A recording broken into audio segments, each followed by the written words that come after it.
Subscribe कीजिए digital English गुरुजी channel को और बेल आइकन को दबाइए कॉम्पिटिटिव इंग्लिश वीडियोस अलर्ट सबसे पहले पाने के लिए। नमस्कार दोस्तों, स्वागत है आप सभी का digital English Guruji official YouTube channel में। My name is Andy Dikshit and today we have a special UPPCL SSC stenographer. जी हाँ, UPPCL एंड SSC स्टेनोग्राफर के लिए आज का टॉपिक हम लेकर के आए हैं, दैट इज नरेशन। वीडियो को लास्ट तक देखिएगा, डेफिनेटली बहुत अच्छा समझ में आने वाला है। चलिए शुरू करते हैं।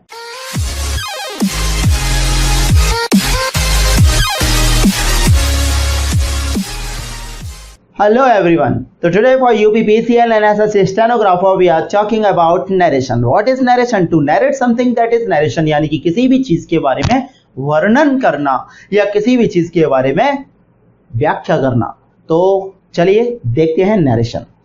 नरेशन का मतलब होता है जनरली कोई दादी अम्मा या किसी भी चीज के बारे में नरेट करें, किसी भी स्टोरी को नरेट करें या किसी भी स्टोरी के बारे में बताएं, दैट इज नरेशन। अब नरेशन का मतलब होता है व्याख्या करना। तो नरेशन को जनरली हम दूसरी तरीके से भी बोलते हैं, वो होता है हमारा डायरेक्ट एंड इनडायरेक्ट, जिसको हम डायरेक्ट स्पीच भी बोलते हैं और इनडायरेक्ट स्पीच भी बोलते हैं। डायरेक्ट स्पीच का मतलब होता है किसी भी बात को सीधी तरीके से कह देना, और इनडायरेक्ट स्पीच का मतलब होता है उल्टी तरीके से कह देना। फॉर एग्जाम्पल, यानी कि मान के चलिए कि आपके घर की डोरबेल बजी, ट्रेन। आपके पापा ने कहा कि अगर मिश्रा अंकल हो तो उनसे कह देना कि पापा घर पर नहीं है। बेटे ने किसी छोटे से ने दरवाजा खोला। दरवाजा खोलते ही वो बोला, अंकल पापा ने कहा है कि पापा घर पर नहीं है। यानी कि किसी भी बात को कहने के सीधे तरीके या फिर उसको घुमा करके कहना, दैट इज डायरेक्ट स्पीच और इनडायरेक्ट स्पीच। अगर हम बात करें डायरेक्ट स्पीच की तो इसका मतलब होता है प्रत्यक्ष, और इनडायरेक्ट का मतलब होता है अप्रत्यक्ष। यानी कि जो प्रत्यक्ष हो, सामने हो, दैट इज डायरेक्ट, और जो हमारे सामने ना हो लेकिन उसकी बात किसी दूसरे सेंस में या बाद में या किसी और पर्सन के द्वारा बताई जा रही हो, दैट इज इनडायरेक्ट स्पीच, यानी कि अप्रत्यक्ष। सबसे पहले हम जानते हैं कि what is direct speech and what is indirect speech. तो देखिए, पूरा ध्यान देना। डायरेक्ट स्पीच की अगर बात करी जाए तो डायरेक्ट स्पीच जो है वो होता है आपका इस तरीके से, जिसमें कॉमा यानी कि ये एंड इन्वर्टेड कॉमा यानी कि ये का यूज होता है। जिसमें कॉमा और इन्वर्टेड कॉमा का यूज होता है वो आपका होता है direct speech. For example, Ram said to me, comma inverted comma, children will play, full stop, inverted comma बंद। माय डियर क्लास, सबसे पहली बात तो जो पंक्चुएशन पार्ट होता है, यानी कि कॉमा, इन्वर्टेड कॉमा, सेमीकोलन, इनको एक इंग्लिश ग्रामर, एक इंग्लिश पढ़ाने वाले टीचर को जनरली बोलना नहीं चाहिए, हिंदी पढ़ाने वाले टीचर को भी नहीं बोलना चाहिए, क्योंकि ये चीजें बोल करके एक्सप्रेस की जाती हैं, लेकिन लिखने में वो हमारा जो एक्सप्रेशन होता है, जो हमारे हाव भाव होते हैं, वो इन साइंस के हिसाब से या फिर इन मार्क्स के हिसाब से जनरली शो किए जाते हैं, जिससे कि रीडर जो है वो इसको इजीली समझ सके। जैसे कि इसका यूज ये होता है, थोड़ा सा मैं आपको अलग कोने पे समझाऊं, कि अगर मैं आपको लिख देता हूं BOY boys play and full stop, तो इसका मतलब जाएगा लड़के खेलते हैं, लड़के खेलते हैं। और अगर मैं लिखता हूं इसी सेंटेंस को बॉयज कॉमा प्ले, तो यहां पर कॉमा लग गया, तो कॉमा का मतलब क्या होता है? अल्प विराम, और फुल स्टॉप का मतलब क्या होता है? पूर्ण विराम। यानी कि कॉमा का मतलब अल्प विराम, तो आपको थोड़ा सा रुकना है, तो आप यहां पर रुकेंगे बॉयज यानी कि लड़कों, प्ले यानी कि खेलो, लड़कों खेलो। ये हमारा इंपेरेटिव सेंटेंस बन गया। तो it is the use of comma and inverted comma. Comma यानी कि थोड़ा सा रुकना, और इन्वर्टेड कॉमा यानी कि किसी भी बात पर जोर देना। आपने देखा था जब हम बचपन में किसी भी राइटर के बारे में पढ़ते थे या उसकी डेफिनेशंस वगैरह पढ़ते थे, तो उन डेफिनेशंस को अंडरलाइन करके या बोल्ड लेटर्स करके या फिर इन्वर्टेड कॉमा में करके लिखा जाता था, क्योंकि उस बात पर जोर दिया जा रहा है। तो इन्वर्टेड कॉमा यानी कि ये। तो बेटा डायरेक्ट स्पीच एंड अगर हम बात करें तो व्हाट इज डायरेक्ट स्पीच, जिसमें कॉमा और इन्वर्टेड कॉमा का यूज होता है वो डायरेक्ट स्पीच होती है। जैसे यहाँ कॉमा लगा दिया और यहाँ इसको इन्वर्टेड कॉमा में बंद कर दिया। ये इस तरीके से भी आ सकता है कि I will not help you, inverted comma comma said Ramesh, Ramesh ने कहा। अब रमेश ने कहा तो यहां पर भी कॉमा और इन्वर्टेड कॉमा लगा हुआ है, तो सीधा सा मतलब है कि कॉमा इन्वर्टेड कॉमा जिसमें होगा वो हमारा डायरेक्ट स्पीच हो गया। क्लियर ना। ये इस तरीके से भी आ सकता है कि will you help me said Geeta, no, I will not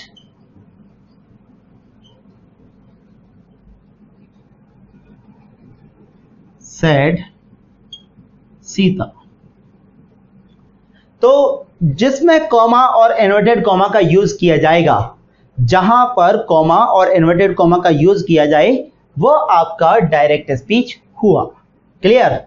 okay, next the second is indirect speech. Indirect speech का मतलब होता है सिंपल, जहां पर कॉमा इन्वर्टेड कॉमा का यूज नहीं करते, कॉमा इन्वर्टेड कॉमा को हटा देते हैं और कुछ कंजक्शंस का यूज करके, कुछ डिफरेंट वर्ड्स का यूज करके, सेंटेंसेस वगैरह में चेंज करके या फिर किसी भी तरीके से सेंटेंस को बदल करके हम जो है उसको बनाते हैं, वो इनडायरेक्ट स्पीच होता है। जैसे इसी सेंटेंस को देखते हैं, Ram told me that children would play and full stop.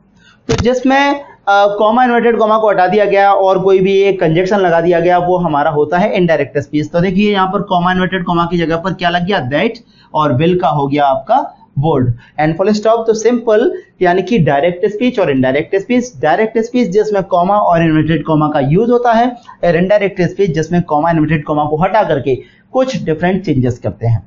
Clear. Okay, तो direct speech and indirect speech यानी कि कॉमा इन्वर्टेड कॉमा का चक्कर। ओके, अब बात आती है डायरेक्ट स्पीच। तो वो हो गया जिसमें कॉमा और इन्वर्टेड कॉमा का मतलब होता है। बट डायरेक्ट स्पीच के दो पार्ट होते हैं। एक पार्ट होता है रिपोर्टिंग वर्ब और दूसरा पार्ट होता है reported speech.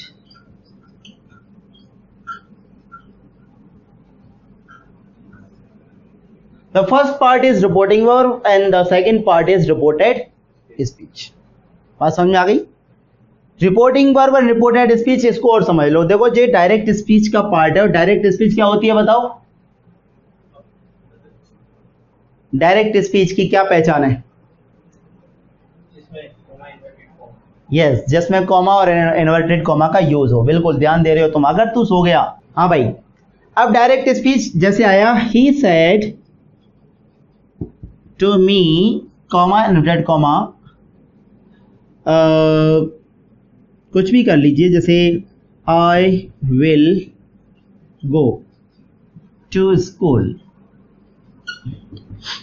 He said to me, comma inverted comma, I will go to school. तो ये हमारा हो गया डायरेक्ट स्पीच, क्योंकि इसमें किसका यूज हुआ है, कॉमा का और इन्वर्टेड कॉमा का। अब इसके दो पार्ट होते हैं डायरेक्ट स्पीच के, दैट इज रिपोर्टिंग वर्ब और रिपोर्टेड स्पीच। जो पार्ट कॉमा और इन्वर्टेड कॉमा के बाहर होता है वो रिपोर्टिंग वर्ब, और जो कॉमा इन्वर्टेड कॉमा के अंदर होता है वो क्या होता है, रिपोर्टेड स्पीच। यस, जो कॉमा, देखो ये तो है आपका कॉमा और ये है आपका इन्वर्टेड कॉमा। कॉमा और इन्वर्टेड कॉमा के बाहर वाला पार्ट होता है आपका रिपोर्टिंग वर्ब, यानी कि जिसको हम शॉर्ट में बोलते हैं आरवी। क्या बोलते हैं, आरवी, यानी कि रिपोर्टिंग वर्ब आरवी। और ये कॉमा इन्वर्टेड कॉमा के अंदर वाला पार्ट होता है रिपोर्टेड स्पीच, इसको हम बोलते हैं आरएस। बात समझ में आ गई।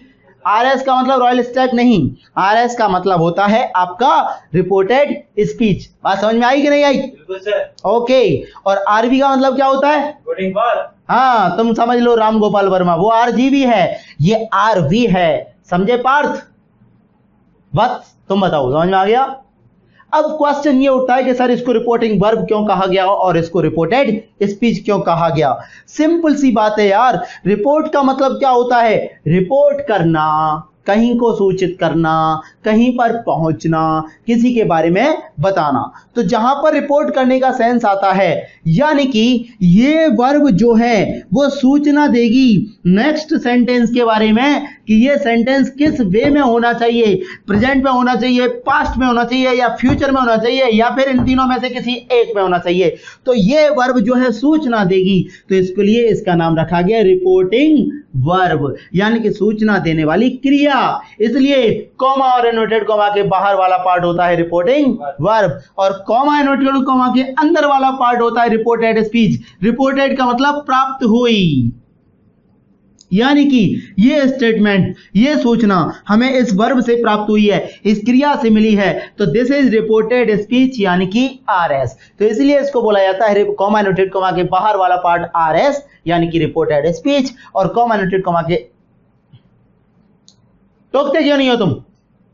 तो इसीलिए इसको बोला जाता है कॉमा इन्वर्टेड कॉमा के बाहर वाला पार्ट जो है वो होता है आरबी, और कॉमा इन्वर्टेड कॉमा के अंदर वाला पार्ट वो होता है आरएस। इसको इस तरीके से भी देखो, सेंटेंस आ गया कि दे आर नॉट गोइंग,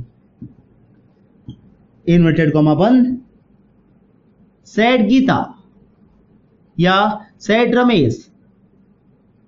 अब यहां पर जो कॉमा इन्वर्टेड कॉमा के बाहर वाला पार्ट है ये क्या हो गया? RB, very nice. और ये कॉमा इन्वर्टेड कॉमा के अंदर वाला पार्ट क्या हो गया? Reported speech.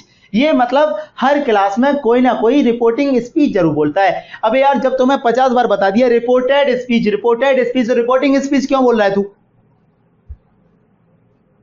एक बार में बात समझ में नहीं आती। इतने साल तो मुझे पढ़ाते पढ़ाते हो गए, एक ना एक कैंडिडेट तो ऐसा जरूर मिलेगा जो इसको बोलेगा reporting speech. No, this is reported speech. अब आता है डायरेक्ट से इनडायरेक्ट चेंज करने के कुछ कॉमन यूजेस। कॉमन का मतलब क्या होता है? तुम जब बचपन में क्रिकेट खेलते थे, खेले हो, तो उसमें एक कॉमन होता था। कॉमन वो बनता था ज्यादातर जिसका ना तो बैट होता था और ना बॉल होती थी। वो बेचारा कहता था भैया मुझे कॉमन ही रख लो, भैया मुझे कॉमन ही रख लो। देखा है, कॉमन दोनों पार्टी की तरफ से खेलता है, तो कॉमन का नाम ही कॉमन है, यानी कि वो आम है।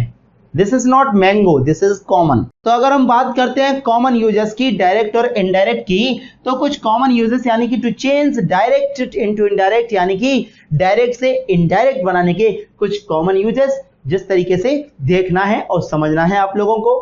तो देखो, पहली बात तो ये है कि आरबी आप समझ गए, रिपोर्टिंग वर्ब यानी कि कॉमा इन्वर्टेड कॉमा के बाहर वाला। अगर आरबी का टेंस प्रेजेंट में है या फ्यूचर में है, अब आप लोगों को यह नहीं पता होगा कि प्रेजेंट टेंस कैसे पहचानते हैं और फ्यूचर टेंस कैसे पहचानते हैं, क्योंकि दिमाग में केमिकल लोचा है ना। जब आप लोगों को टेंस पढ़ाया जाए तब आपको टेंस याद रहता है, लेकिन जब आपको डायरेक्ट इनडायरेक्ट पढ़ा दिया जाए तो आप टेंस की फाइल को डिलीट कर देते होंगे, सही है कि नहीं? क्योंकि मेमोरी आपकी बिल्कुल बेकार है। तो सीधा सा मतलब है कि प्रेजेंट एंड फ्यूचर, अगर आरबी का टेंस हमारा प्रेजेंट में है, अगर नहीं पहचान पाते हो तो समझ लो या तो से होगा या SAYS सेज होगा, यानी कि फर्स्ट फॉर्म होगी वर्ब की। और समझ में आ गई? तो वो प्रेजेंट में है, और फ्यूचर में है यानी कि उसमें लग रहा होगा विल या शैल के साथ में फर्स्ट फॉर्म, यानी कि विल से या शैल से। तो अगर आरबी का टेंस हमारा प्रेजेंट में है या फिर फ्यूचर में है, तो आरएस में नो चेंज, आरएस के टेंस में कोई भी चेंज नहीं करते, वो जैसा आएगा वैसा ही रहेगा। और अगर आरबी का टेंस हमारा पास्ट में है, सबसे ज्यादा जरूरी चीज ये है, अगर आरबी का टेंस हमारा पास्ट में है, पास्ट टेंस कैसे पता चलेगा? यानी कि उसमें क्या लग रहा होगा? Second form. जहां कहीं भी सेकेंड फॉर्म दिखती है वो पास्ट होता है, और जहां कहीं भी फर्स्ट फॉर्म दिखती है वो प्रेजेंट होता है। ओके, अरे समझ में आ रहा है या नहीं यार? हाँ, तो जैसे यहां पर लग रहा होगा SAID सेड, तो ये भी पास्ट में बनेगा। यानी कि आर एस का टेंस भी पास्ट में ही होगा। बात समझ में आई? क्लियर? दूसरा पॉइंट, अगर से के साथ में टू मिले एंड ऑब्जेक्ट मिले तो वो हो जाता है टेल, इनडायरेक्ट बनाते समय। अगर S A Y S says के साथ में टू मिलता है तो वो हो जाता है टेल्स। और अगर S A I D said के साथ में टू मिलता है, ऑब्जेक्ट मिलता है, तो वो हो जाता है टोल्ड। ठीक है? और तीसरा पॉइंट, कॉमा और इनवर्टेड कॉमा की जगह पर आप यूज करोगे दैट। इन तीन चीजों को ध्यान रखना पार्थ। बस पहली बात तो यह है कि जो तू टिकटॉक चलती है, और दूसरी बात यह है कि अगर आपका आर वी का टेंस प्रेजेंट में है या फ्यूचर में है तो सामने वाले में नो चेंज, और अगर आर वी का टेंस पास्ट में है यानी कि सेकंड फॉर्म लग रही है तो सामने वाला भी किस में होगा? पास्ट में। बात समझ में आ गई?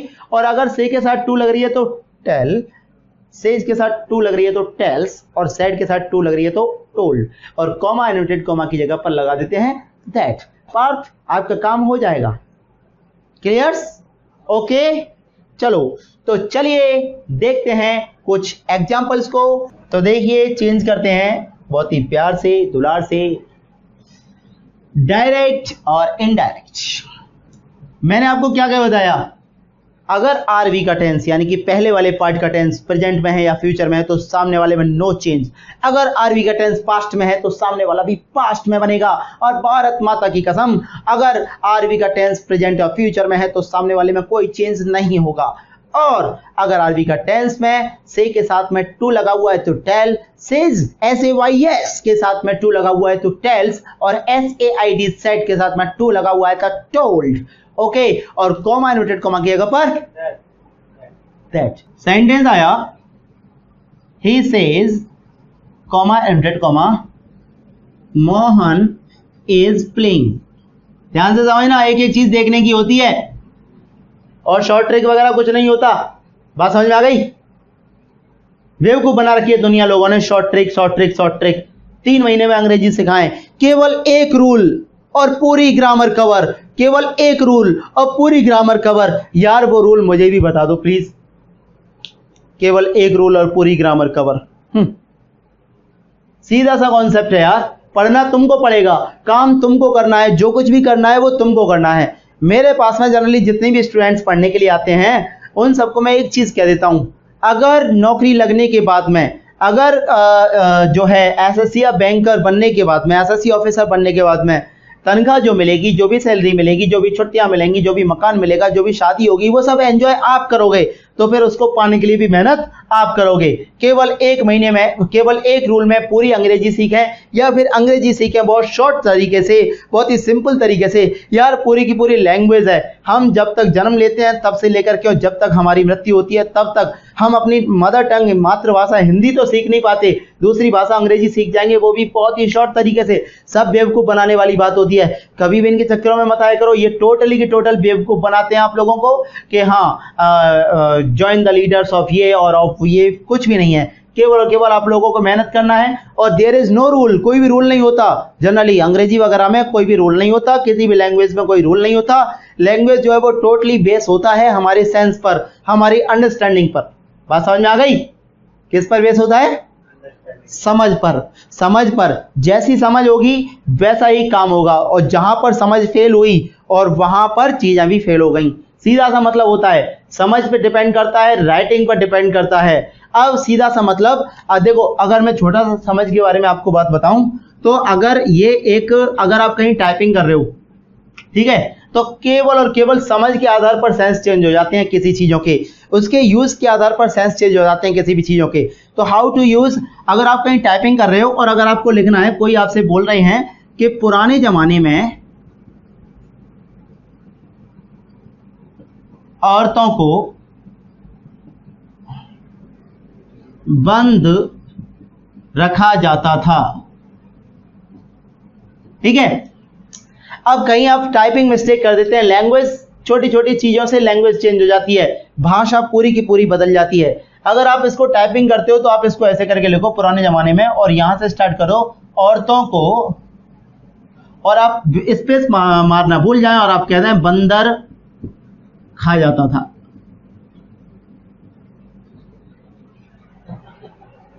तो अर्थ बदल गया, अर्थ का अनर्थ हो गया। यानी कि वो कह रहा है पुराने जमाने में औरतों को बंद रखा जाता था और आपने कह दिया पुराने जमाने में औरतों को बंदर खा जाता था।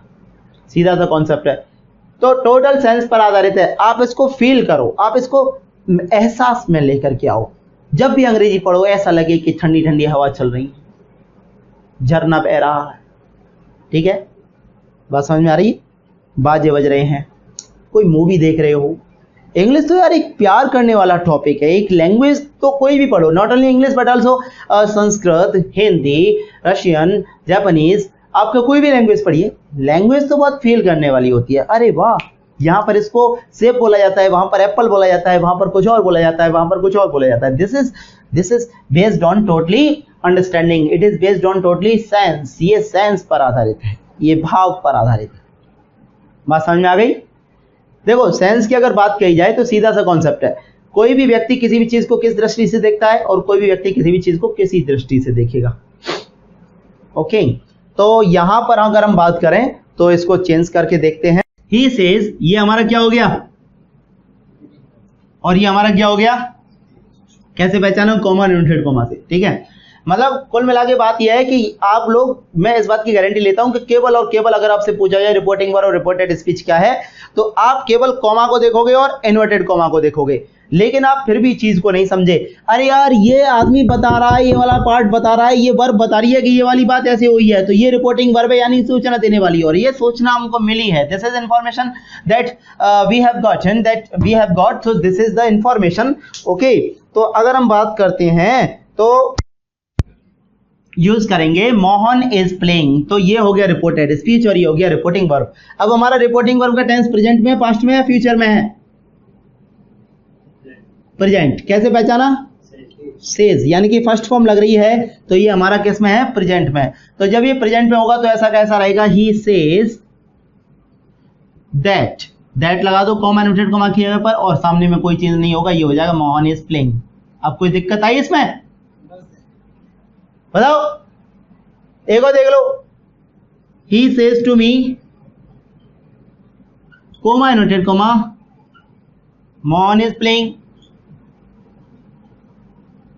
मैं छोटे छोटे सेंटेंस करा रहा हूं अभी शुरुआत में, तो इसका मतलब ये नहीं है कि मैं आपको कॉम्प्लिकेटेड नहीं दे सकता, बहुत हाई लेवल और कॉम्प्लिकेटेड भी दे सकता हूं, लेकिन पहले अपना बेस तैयार करो। ओके, तो ही सेज टू का क्या हो जाएगा?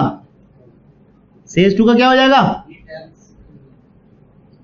Tells me.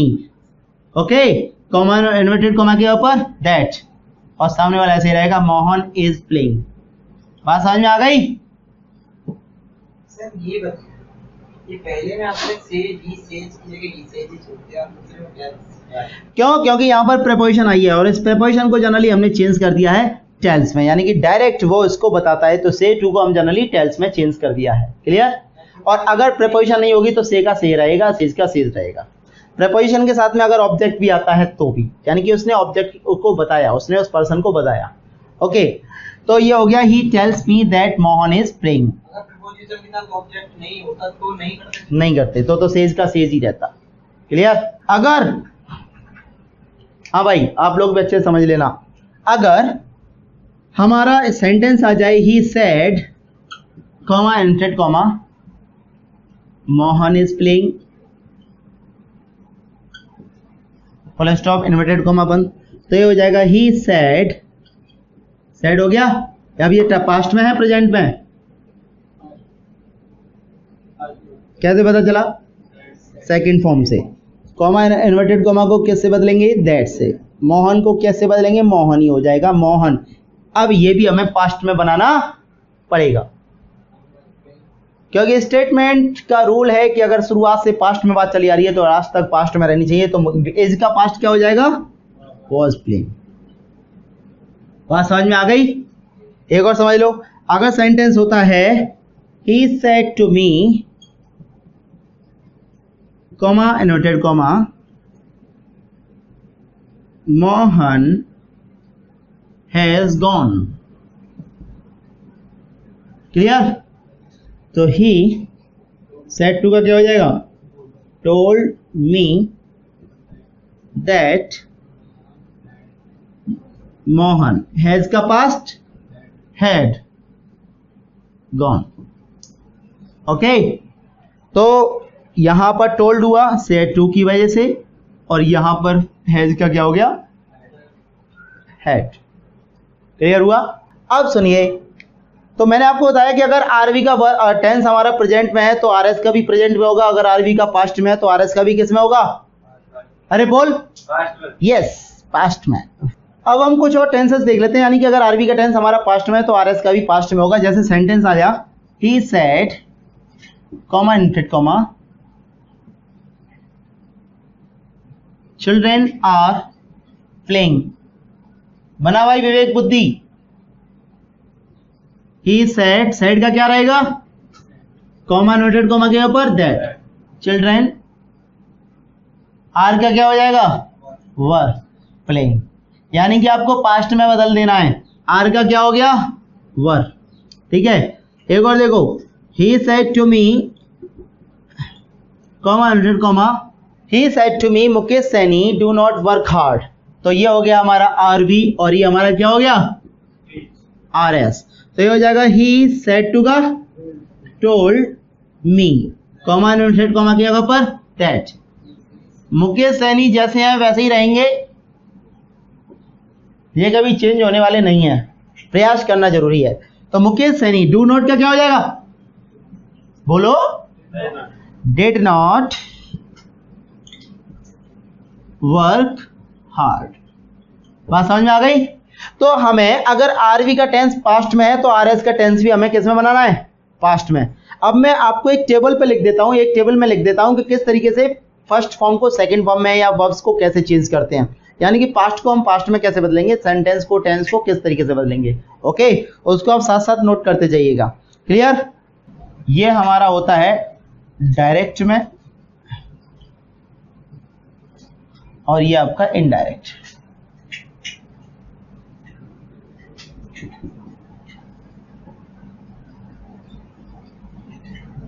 मैं इधर लिखूंगा डायरेक्ट वाले टेंस और इधर रखूंगा इनडायरेक्ट वाले टेंस। तो कैसे चेंज करते जाएंगे, साथ साथ नोट करते चलना। देखो, इज, एम और आर का क्या हो जाता है? वाज या वर। डू और डज को डिड। शैल और विल को, वैसे तो कह देते हैं कि शुड हो जाना चाहिए, लेकिन मुझे नहीं लगता, दैट इज वुड। कैन का कुड, मे का माइट। ठीक है, ध्यान रखना। मस्ट का मस्ट रहता है। अगर डिड के साथ में फर्स्ट फॉर्म लग रही है तो ये हो जाता है हैड प्लस थर्ड फॉर्म। बात समझ में आ गई? यानी कि डिड के साथ फर्स्ट फॉर्म लग रही है तो वो है आपका पास्ट इंडेफिनिट, तो इसका हम बनाएंगे पास्ट परफेक्ट। क्या बनाएंगे? तो अगर आपको नहीं पता है पास्ट परफेक्ट क्या होता है तो इतना जान लो, हैड प्लस थर्ड फॉर्म में बदलना है। प्रेजेंट इंडेफिनिट तो हम बदलेंगे पास्ट इंडेफिनिट में, यानी कि फर्स्ट फॉर्म को सेकंड फॉर्म। और ये आपको पास्ट इंडेफिनिट बता ही दिया, यानी कि डेड या आपके साथ फर्स्ट फॉर्म आए तो वो हेड प्लस थर्ड फॉर्म, यानी कि पास्ट परफेक्ट। अगर इज एम आर हो जाएगा तो वॉज वर हो जाएगा।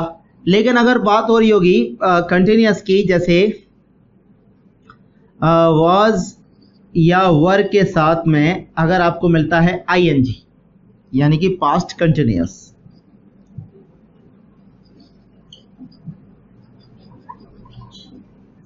तो ये हो जाएगा had been plus ING form, यानी कि पास्ट परफेक्ट कंटिन्यूअस।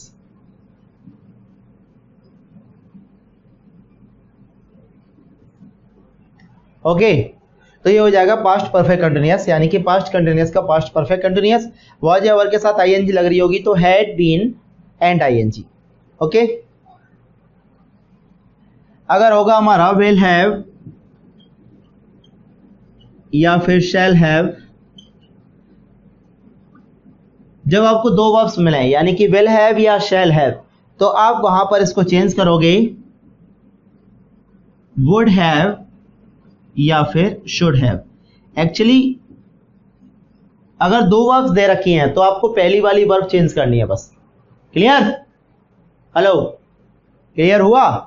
ठीक है, तो आपको फर्स्ट वर्ब चेंज करनी है। तो इस तरीके से आप इनको चेंजेस करते रहोगे। बाकी का हेड में अगर आप रखोगे तो हेड का नो चेंज, ओके, और आपका यूज टू और टू, इनमें भी नो चेंज। ठीक है, तो ये आपको चेंजेस करने हैं, यानी कि आपको प्रेजेंट एज एमआर का वाज वर, डू डज का डेड, शैल विल का शुड वुड, कैन का कोड, मे का माइट, मस्ट का must, dead plus first form हो तो head plus third form, first form होगी यानी कि उसको सेकंड फॉर्म में चेंज करना है, प्रेजेंट इंडेफिनिट को पास्ट इंडेफिनिट में। पास्ट कंटिन्यूअस अगर दे रखा है यानी कि वाज या वर के साथ आईएनजी, तो वो हो जाएगा हैड बीन प्लस आईएनजी यानी कि past perfect continuous, will have और शैल हैव का वुड हैव और हो जाएगा, और हेड का हेड रहेगा, यूज टू का और टू का यही रहेगा। क्लियर ना? तो ये आपको टेंस में चेंजेस करने हैं। ओके, तो इसके बिहाफ पर हम कुछ सेंटेंस देख लेते हैं कैसे चेंज होते हैं। रिपोर्टिंग वर्ब क्या है? Reported speech RS. इस सेंटेंस में देखिए, he said to me Mohan was playing cricket. इसमें रिपोर्टिंग वर्ब क्या है? आरबी। Reported speech RS. अब यहां पर इसको सबसे पहले ही का तो ही रहेगा, सेड टू का क्या हो जाएगा? टोल्ड। मी का क्या रहेगा? मी, तो he told me, comma inverted comma की जगह पर दैट। मोहन का मोहन, अब यहां लगा हुआ है वॉज के साथ आईएनजी लगा हुआ है, तो मैंने क्या बताया, अगर वॉज या वर के साथ आईएनजी मिले तो क्या हो जाएगा? हैड बीन प्लस आईएनजी, क्योंकि वॉज या वर के साथ में होता है वो पास्ट कंटिन्यूअस, और वो बन जाएगा पास्ट परफेक्ट कंटिन्यूअस में, और ये हो जाएगा Mohan had been playing cricket. Clear? देखिए, he said RB Mohan plays cricket RS.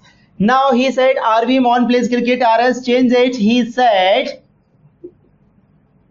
That in place of comma inverted comma, Mohan का मोहन रहेगा my dear Mohan, and plays is the first form my dear. First form किस में चेंज हो जाएगा? बोलो जल्दी। First form change होगा सेकंड फॉर्म में। वेरी नाइस, तो Mohan played cricket. Okay, first form किसमें? Very nice. Next, he said to मी।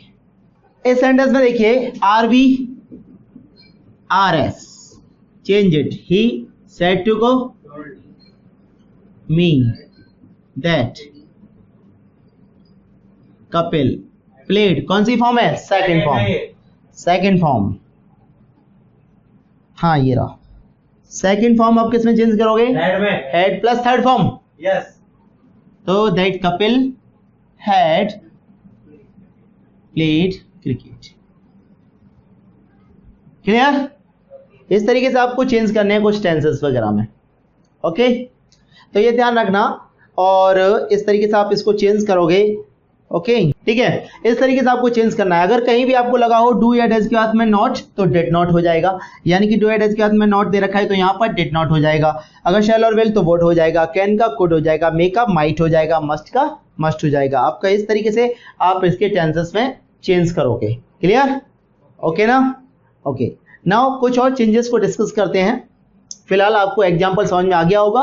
आप अगर एक बार में नहीं समझ पाते हैं तो इसको दोबारा से देखिएगा, क्योंकि my dear the class is on YouTube, that's why थोड़ा सा हम जल्दी चल रहे हैं, फास्ट चल रहे हैं। सो डियर क्लास, हम जो है इन टेंसेस के साथ साथ इनडायरेक्ट बनाते समय कुछ एडजेक्टिव या एडवर्ब्स को भी चेंज करते हैं, यानी कि निकटता सूचक शब्दों को।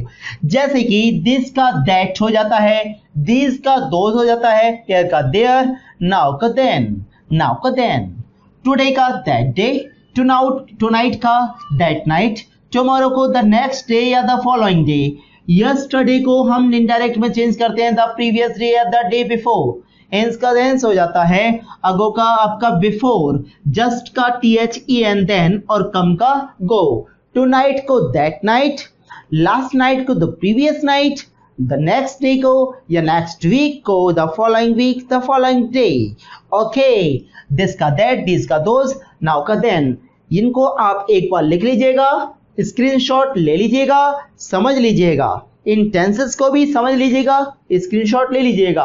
और जब आप पूरा का पूरा लेक्चर देख लें तो बहुत सारी वेबसाइट्स पर जाकर के टाइप करिएगा गूगल पर डायरेक्ट इनडायरेक्ट एसएससी क्विज, आपको बहुत सारे क्विज मिल जाएंगे। आप उन क्विज को सॉल्व करिए और जो आपसे नहीं आता है उसको आप मेरे से पूछिए। तो आज का लेक्चर यहीं कंप्लीट होने वाला है। इसके बाद मैं तुरंत बाद में लेकर के आने वाला हूं आपके लिए डायरेक्ट इनडायरेक्ट या नरेशन पार्ट 2, यानी कि डायरेक्ट इनडायरेक्ट नरेशन सीरीज को हम सबसे पहले एक साथ कंप्लीट करेंगे।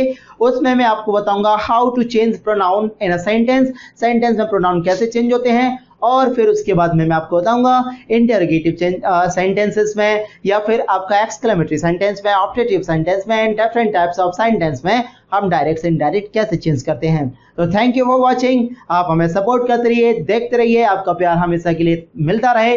तो इसी उम्मीद के साथ में, और हाँ, वेट करिए, प्लीज लाइक करिए, शेयर करिए, सब्सक्राइब करिए, दोस्तों के साथ शेयर करिए, प्लीज यार सपोर्ट करिए। Thank you for watching, bye.